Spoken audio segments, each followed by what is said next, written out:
know about you lot, but I have become a little bit bored about talking about money, finances, forex, Bitcoin, and all of that.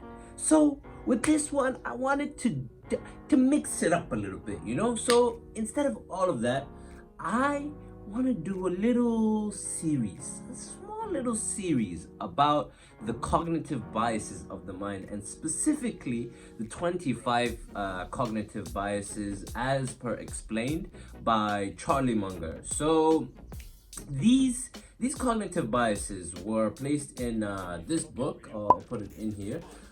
Poor Charlie's Almanack by Charlie Munger. So it's essentially just a book, a collection about his talks, just ideas, things that he's learned, and it's helped me tremendously. So it's a pretty thick book, and the book you go across, read about a whole host of different topics from history, physics, psychology, and investing, money, business, all this, like so much. The man was known for his broad thinking and taking inspiration from multiple disciplines, right? So in this one, I just wanted to kind of double down into the psychology aspect, and not even the whole psychology it talks about, but the 25 cognitive biases. So let us begin. What these cognitive biases are essentially are ways in which we make decisions as human beings. So the first one that I wanted to talk about is reward punishment bias. Reward/punishment bias. So essentially what this says is us as human beings, we tend to run towards something that we believe will be that is a reward for us, that will bring value from our lives. And on the flip side of that, the punishment bias, we essentially run away from things that we believe are going to bring about punishments in our lives. The way in which you can think about reward and punishment bias is essentially having maybe more of a macro as opposed to a micro, this example I'm going to give, but like a heaven and a hell on earth for you. You have something that you're running towards that you believe will improve your life in one way, shape, or form. And then hell on earth, something that you are running away from, something you are avoiding that you believe will bring about great devastation in your life. In terms of rewards can range from a partner, money, or a good feeling. And in terms of punishment, you can take the example of things like bankruptcy, divorce, or homelessness. And bias number 2 is loving bias. So essentially what this bias says is that we tend to ignore the problems and faults of people, company, or products that we like or love. So let me give you that example. Take our favorite, well, not our favorite, but most people's favorite company, Apple. So a few years back, it came out that Apple were putting batteries in their phones that had a specific lifetime cycle. So at some point, the batteries would just stop working. So you'd either have to replace the battery or get a new phone. When that news came out, it caused outrage, but people soon forgot it. And why? You can accredit this to the loving bias, because they had built up a metaphorical love bank account, in the sense that they gave people so much love in the form of their products that one wrong thing that they did was soon drowned by all that love that was already built up in people's minds. And then we have bias number 3. Bias number 3 is essentially the opposite side of loving bias, which is essentially called disliking hating tendency or bias. So this bias essentially says that we tend to ignore the good traits or positive aspects or good principles, whatever that it is, of people that we dislike or hate. So I'll give you the example of Mr. DJT.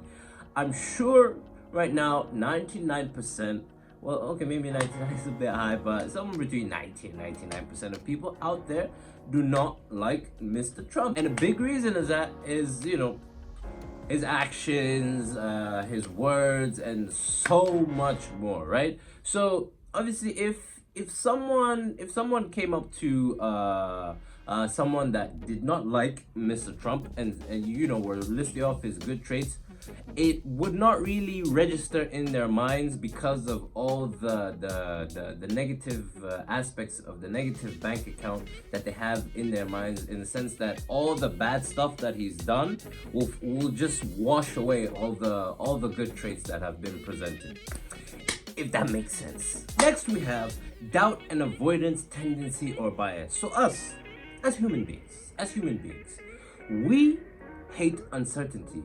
So for the most part, when we're in an uncertain situation, we like to make quick and hasty decisions so that we can go back to that state of being certain.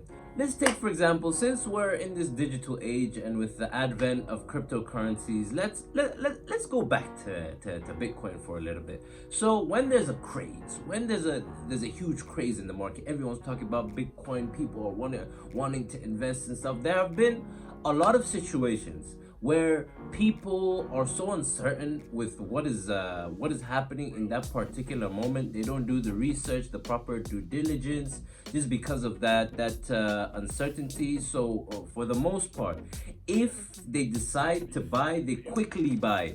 And on the opposite side of this, if they're in a position and they get scared due to the environment of uncertainty and news fundamentals and all of that coming out, most people are quick to sell.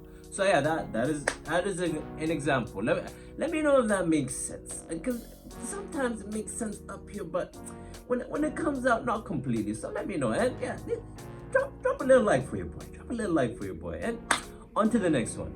Next, we have inconsistency avoidance tendency. So, us as humans, we're very reluctant to change ourselves and anything about ourselves. And the major reason behind this is we're lazy. And the major reason behind this is our brains love to conserve energy, and this means by conserving the energy, it allows us to save our energy by not expending it to create changes in our lives. A perfect example of this is that old adage, or that myth. I mean, it is based in reality, but it's just gotten out of hand, personally, in my opinion. So this adage is that once you hit 25, then it's you're not able to really make any new neural connections or make new neural pathways in your brain. And this is essentially this inconsistency avoidance tendency. By this age, we want to conserve as much energy as possible as human beings. So we don't really go about changing new things. We don't go about looking for novel experiences that'll help that neuroplasticity and neurogenesis, the formation of new brain cells. Then we have curiosity tendency. Us as humans, curiosity has led to the development and growth of civilizations. We're always wondering, I mean, most of us are always wondering, what if I go out to sea? What will I find? What if I can go to space? What if I can colonize Mars? We always want to know how the story will end. And us as human beings, we just cannot wait to see what happens next. Then we have Kantian fairness, and I believe this one was derived from the philosopher Immanuel Kant. So it's a golden rule: treat others the way that you want to be treated. And you have to accept that life is not fair, yet you tolerate a little unfairness if it means greater fairness for all. So the example Munger uses is letting in others on the freeway, knowing that they will reciprocate in the future. And then we have envy and jealousy tendency. So the envy and jealousy usually, not even usually, they stem from the desire to get scarce resources, and this usually happens when you see that object of desire in someone else's possession. And I'm sure you or someone has let's take for example seen a Ferrari or a Lamborghini on the street, and that hint of envy and jealousy starts sprouting up.